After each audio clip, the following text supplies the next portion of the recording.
Spread love the Brooklyn way. It's your boy Big Chase back again. Mancave101 Podcast. You know what we do each and every Thursday, 8 p.m. Eastern Time. Tonight we are here with another artist spotlight, man, where we search the entire internet, find the coolest shit in the world, and we bring it directly to you so that you get your hands on it early.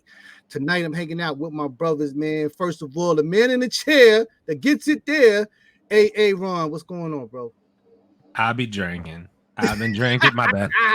You heard. Speaking of drinking, K-Lo K, the mom want to go out. Leo was popping. After this weekend, I don't want to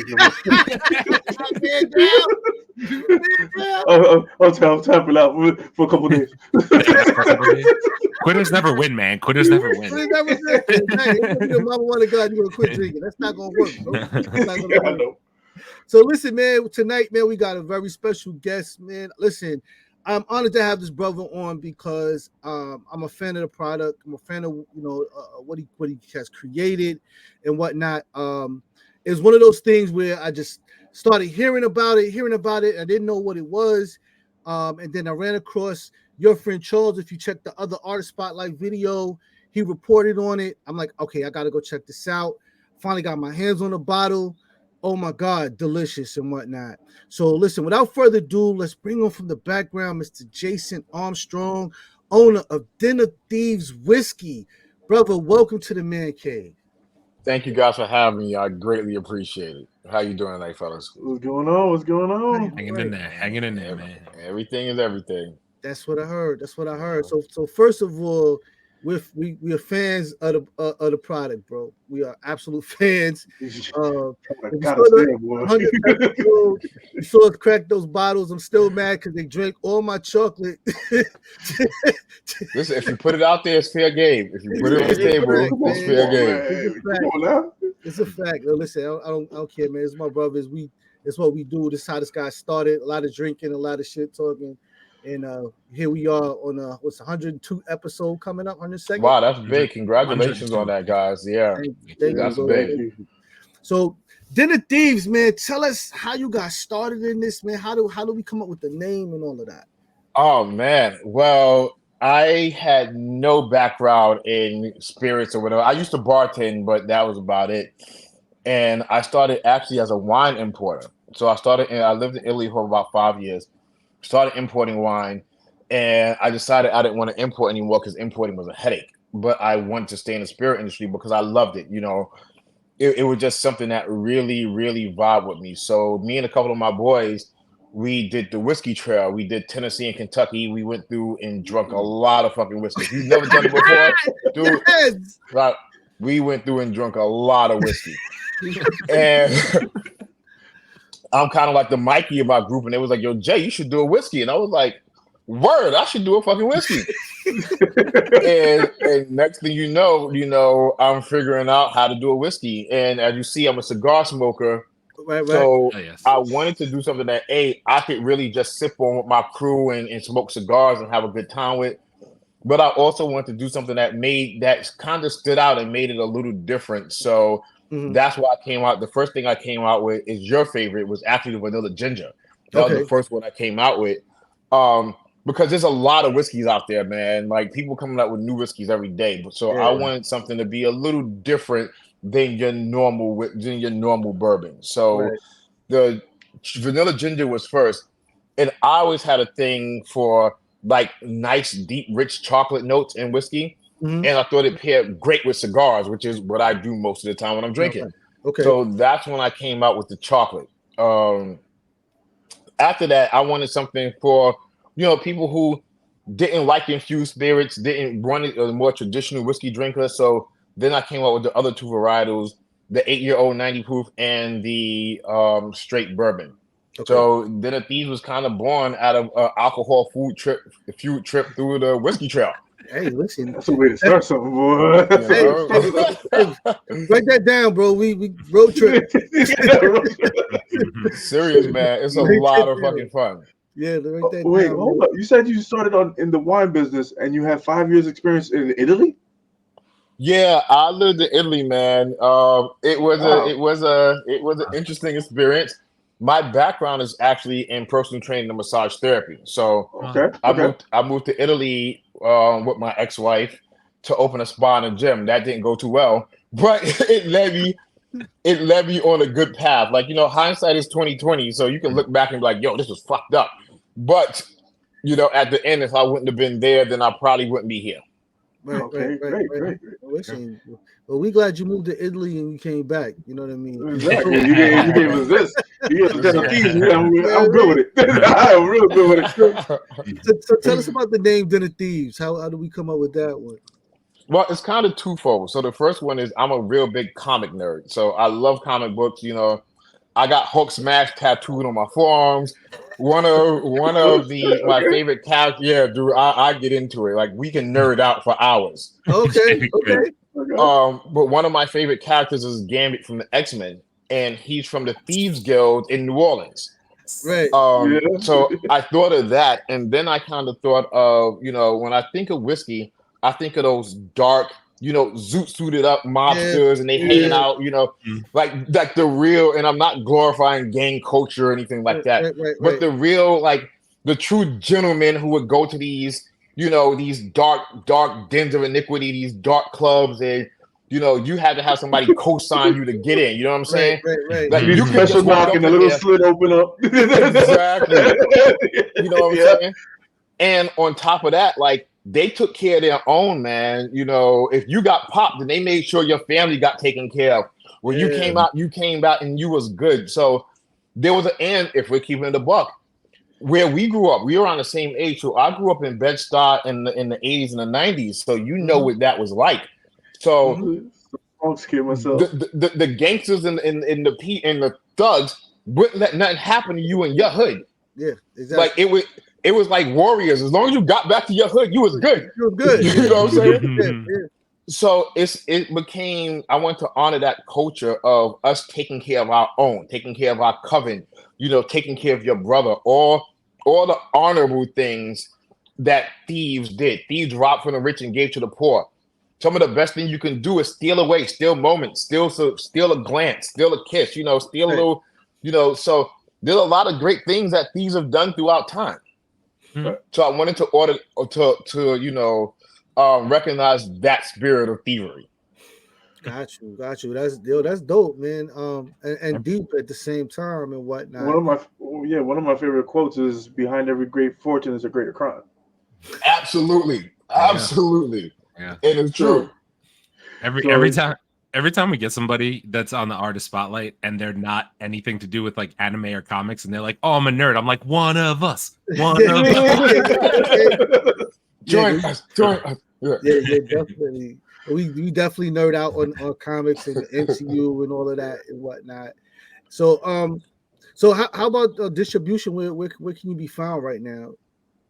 Oh man, right now we're in about 6 different states. So obviously we're in New York, that's my home turf. We're in DC, Georgia, Florida. We're cracking Louisiana because I love New Orleans, of course. Texas, South Carolina. We're looking at Nevada right now in Cali. So we're in a few different states. You can always go online to our website and buy online. So we're out there, man. We're growing, which is a great and scary thing. I didn't think, to be perfectly honest, when I started this, I took my tax return and brought my first pallet, and I went knocking from door to door just to see if it had legs. Right. And one of the great things is we actually launched during COVID, like right before COVID. Wow. And remember, liquor stores were essential businesses. Like those were supposed to close. Yeah, those were closed. Exactly. Don't tell me what happened. So dead out here. So liquor stores were buying anything because they couldn't keep liquor on the shelf. So it actually, especially in New York, it gave me a chance to get into a lot of stores that maybe I wouldn't have gotten in just because, they had too much product on the shelves, or I was a new brand and they didn't want to take a chance or whatever. Right. So yeah, it's been a pretty interesting road. So let me ask you a question. So I mean, because traditionally, when people say whiskey, you think of obviously the fellas and whatnot. But how has the reception been from women? Are women actually drinking any Den of Thieves? Oh man, listen, man. It is pretty much split 50-50. Like the women love the vanilla ginger is a hit across the board, but that's because it can make cocktails. I've heard so many women say, I don't drink whiskey, but I'll drink this. That's you know. Okay. And you'd be surprised, like especially like whiskey and cigars. I've been traveling around the country doing this, and about half the cigar bars are filled with women drinking whiskey and smoking cigars. No, listen, we're not surprised. So, Kalo K and I are bouncers. We've been bouncing 20-25 years. So I bounced for 15 years, brother. So I'm in the club. Yeah, so you know what I mean. So we've kind of seen it all, and you're right. I see a lot of women smoking cigars and sipping whiskey and whatnot. It's you know, it's becoming great. It's becoming a great thing too. That the more we're getting more social clubs instead of night for our age group, we're starting to form up more social clubs where you could just bring and have your own locker and save your cigars and buy your hand rolled cigars there and drink whiskey. We have a couple of them. We have 2 that are opening up in Long Island. Really? Where? One is going to be in Ronkonkoma, and the one that I know about is the one that's open now. It's in what town were we in? Glen Cove. Okay. Right off of Laverne. I'm bad with names, but I could get you the address for both of them. But they're the one that I went to in Ronkonkoma. The guy that I talked to, he was like, "Oh, we're gonna do a whole opening night and all this other stuff." And then there's the guy in Glen Cove. He's already established. You literally have to have somebody has to vouch you in. It's like literally a golf club. You have to be Den of Thieves. Yeah, you gotta somebody vouch you in. You have to have somebody literally vouch you in, and you have to sit down there. There's a whole bunch of stuff that I can't talk about that goes on in the back. But it's a great fucking establishment, though. It is a great establishment. Oh, you got the old school leather chairs in there, and they've been trying. You know how New York is. They've been trying to crack down, but they've been rocking though. They're just like they're already up to 1,000 subscribers in this the one in Glen Cove. In Glen Cove. So and you actually literally have to fill out a resume and everything. So I'm like, wow. Damn. Like I joke with my friends, like when people ask me where do I go, we do old man shit. Like we go to a steakhouse, you know. Seriously, we go to a steakhouse, we go to a cigar lounge, we sit in there and puff and bring a bottle, and like 10, 11 o'clock, people like, well, it's that time. Gotta get up in the morning, and that's where we're at. But you know, one of the things I love about whiskey, and I love about the whiskey cigar pairing, is the culture, man. Across racial lines, across demographics. If you go into a whiskey bar and a cigar bar, you can generally tell you're gonna meet like-minded people. Mm-hmm. You know what I'm saying? Because if we keep it a buck, cigars and whiskey ain't for broke people. It ain't for cheap people. Mm-hmm. Right. Nope. You know, when you smoke a cigar, you literally setting on fire $20 each time. Yeah. And if you literally come in there with some cheap shit and they smell it, they gonna talk about you. You're ruining my cigar. What the hell are you smoking shit over there? Let me tell you something. You're talking about they will smell it, they will take it from you, and then give you a real cigar. And like. You know, when you love this thing of ours, you want other people to enjoy it and on the level that you do. So when you see somebody that don't know or they don't have the right level, you want to go correct it and whatnot. Exactly. And there's been so many times I've worked in cigar lounges and like I've had a bottle and somebody else had a bottle and they be like, "What you drinking?" "Oh, I'm drinking this. Try that." "Oh, I'm drinking this. Try that." And now y'all sitting there, you know, swapping spirits and swapping stories. You like, did we just become best friends? You know, and you know, and if you got cheap shit, even in your bottle, they're like, "You drinking that? Oh no, we got to put you up on something." Yeah, so you get a very discerning group, man, and that's why I made it to grow inside the cigar smoking community and that's why I made the way I did because if it's not good, they will rip your shit apart and won't care about your feelings. Oh yeah, that's a fact. Oh, so that's the one thing you will get in a cigar bar. You will get fucking honesty like a motherfucker. And you better be ready when you walk in there and be like, you're gonna get some honesty, but they're doing it just to test you and make sure that they're trying to make you look. They're not trying to embarrass you to the point that you want to get into an argument. They're trying to teach you the right way. That way you don't look bad outside in front of people. Yeah. And that's a lot of that's missing right now. But you can learn it in a cigar bar real quick. Yeah, man, because you can't be honest nowadays. You get canceled or fired or whatever. So that's why I gotta be careful what I say. I got a question for you. What is your cigar of choice? Oh man, so I actually have my own line of cigars called Tristan Lee that we launched. Me and my older brother, because again, we were sitting there, we were drinking and smoking. So one of my favorite cigars is the Padron 1964. That's what I'm smoking right now. Ooh, nice. Okay. Also, one of my partners owns a cigar company called GTO Cigars, which are great cigars. And I love smoking his cigars. He has this 8-year-old tobacco cigar that's fucking amazing. And we have our own line called Tristan Lee that's out of Nicaragua that me and my older brother started. So those are my kind of go-to sticks. Okay. Yeah. So what was for the Den of Thieves that you're drinking right now? The rye, right? Is this right? Yeah, the 8-year-old. What cigar? What is the best pairing for that? If I'm gonna do a shameless plug, my Tristan Lee good, it's good, brother. There's no plug. There's no shameless. There's no shame in that. My Tristan Lee Reserva or Liga, the 8-year-old cigar from GTO that I was just talking about, and this Padron 1964 to 1926. Like those are the ones that I generally pair with it because I drink this straight. I drink this neat out the bottle. I don't need an ice cube. I don't need anything. Maybe if I do a big ice cube, but the pairing notes go really well with those cigars. I can't do a full body cigar. I don't know if you ever smoked a full body cigar. Yeah, they will put you on your ass. Yeah. See,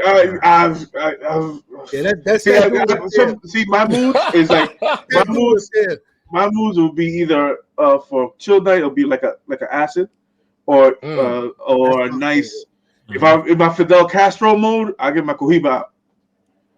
I like the Protagonist cigar better than I like the Cohibas. I think as far as Cuban cigars go, I love because I lived in Italy, so getting a Cuban cigar was nothing. It's not like it is here. You gotta, so I really leaned into the Protagonist more than the Cohibas. And it's also when I went on Quick Smoke a cigarillo, the little one. Yeah. I just love the tin can, just opening like the old school ways, having it out. And plus, everybody looks at you funny. You're like, yo, is he really smoking a blunt or is he smoking a cigar? I'm like, no, motherfucker, look what I'm smoking. But dude. So, you got any festivals coming up? Where can the people find you? We are actually doing Smoke Nick on February 25th. That's a huge, and this guy does these huge events all the time, which are really well attended and really, really dope. I'll send you the link personally. You can put it up. Okay. We're doing Smoke Nick on February 25th. We may be in Tampa for Tampa Cigar Week. I don't do a lot of cigar weeks because I know you guys, they have a cigar week every week somewhere. Yeah, it's a fact. It's a fact. So, and some of them aren't really well. I'm not going to cast names or disparage anybody. Some of them aren't that well done. Some of the ones I typically mess with is Tampa and Chicago Cigar Week. I like them. Shout out to my guy. He owns Black Box Cigar Club, Dantley up in Chicago. Really great guys out there. Shout out to my guy John, Tampa Cigar Week. So I'll be there. And then, once summertime hits, we're going to be doing a lot of rooftop smokeouts. I'm going to be partnering with GTO Cigars a lot, doing a lot of like rooftop smokeout events. There's a really nice spot out in, I want to say Howard Beach. It's a hotel, but they have a rooftop and the dome is retractable. So it's bananas. Chase, so we worked that ball. I know exactly what he's talking about. We did. You know what I'm talking about? Yeah, I know exactly what he's talking about. We've worked some of everywhere there is, like literally. I know exactly what he's talking about. Yeah, I know exactly where you were. Yo, that's a beautiful place too. It's a beautiful place. The view is fucking phenomenal on that place. Okay. Yeah. So I'll definitely let you guys know where we are so you can roll through. Absolutely. Oh, yeah, definitely. Listen, we coming. Absolutely. we're coming through. That's for sure. That's for sure. Yeah. It was. All right, so listen, man, we're gonna wrap this thing up, man. But we once again want to thank you, man, Jason Armstrong, owner of Den of Thieves Whiskey. Make sure you check him out at denofthieveswhiskey.com. Cop yourself a bottle. Listen, I'm a fan of the vanilla ginger. You can do what you want to do. The chocolate is still great. Don't get me wrong. I gotta keep up because these dudes killed my whole bottle and whatnot. Like I said, brother, I got you covered. We need that site too for the cigars. I need sticks. Yeah. I got you. I want to link to those sticks. I want to support. Yeah. We'll plug them out in the summertime. We do our summertime thing where we all get together at the official man cave, which is Leo's and whatnot. So we'll burn sticks and all of that. Listen, let me know. I'll come through. I'll bring sticks and cigars. Oh, that's what's up. That's what's up, man. Yeah, don't tell me with a fucking good time. Shit, that's what we're here for. I was just gonna say, I'll leave links to everything down in the description for everybody who wants to click. That's why he's the man in the chair, just so y'all know and whatnot. Jason, thank you once again, bro. Yo, listen, I agree to all our guests, man. Our door's always open for any reason, for any season. Guys. Anything you got going on, you want to promote, you want to talk about, whatever, you can come on this platform. We are always open to all of our guests. You're officially a brother and a part of the Man Cave here and whatnot. I really appreciate you guys. Thank you for having me on, man. I appreciate it greatly. Yeah, we appreciate you for coming. Mr. Aaron, you want to take us out, bro? Sure. So I'll hit you guys with our usual spiel on the way out the door. So obviously, guys, we're up over 1,200 subscribers now. We really appreciate all the love and support on our videos. We couldn't do this without your love and support, obviously. But as I always say, these bills do not pay themselves. So please continue to tell a friend to tell a friend. Click the like and subscribe button below. It's free for you guys. And it is obviously means more to us than you'll ever know. So please check us out on all forms of social media: YouTube, Facebook, Instagram, TikTok, Twitter, Twitch, Apple Podcasts, Spotify, Kick and Rumble. For all your viewing and listening needs. As Chase said in the beginning, 8 p.m. Eastern on Thursdays at 8 p.m. Eastern. You can catch us live streaming on YouTube, Facebook, and Instagram. We chop it up, drink a little bit, smoke a little bit, do all that good shit. Talk some shit. So catch us there. We hope to catch you guys in the comments. And until the next one, catch you guys next time. Peace. Peace.